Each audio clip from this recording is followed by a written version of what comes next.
LA County District Attorney George Gascón fighting back against those trying to recall him, and he's getting some help.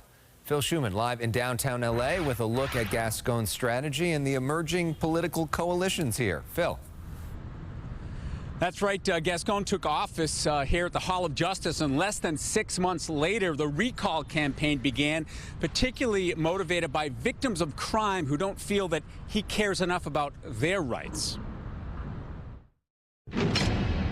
LA County DA George Gascón was elected on a platform of criminal justice reform, and he's not backing down. We know that sentencing enhancements create more criminality.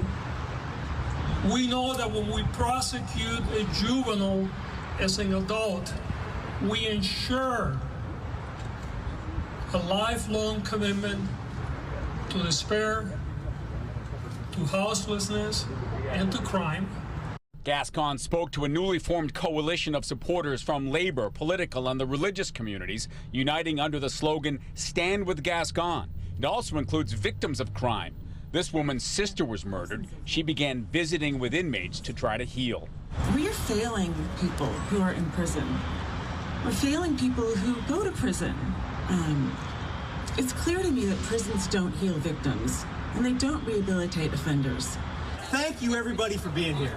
Another speaker, LA City Councilman Mike Bonin, himself facing a recall over the issue of homelessness. As for Gascón's opponents, right now, the people behind this recall movement are talking about the big lie. The big lie that more cops and more guns and more prison and longer sentences and sentencing enhancements means public safety. And we know better. The big lie? Recall organizers don't think so. Recall Gascón now.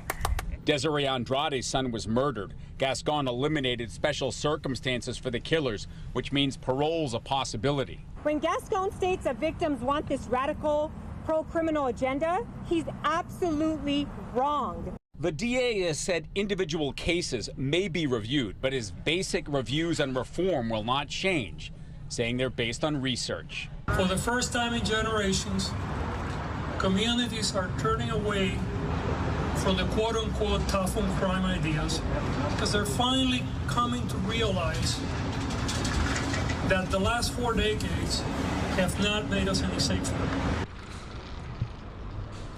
So what happens next? Well, the recall organizers have to gather about 600,000 signatures of registered voters in Los Angeles County, which is time-consuming and costs a lot of money.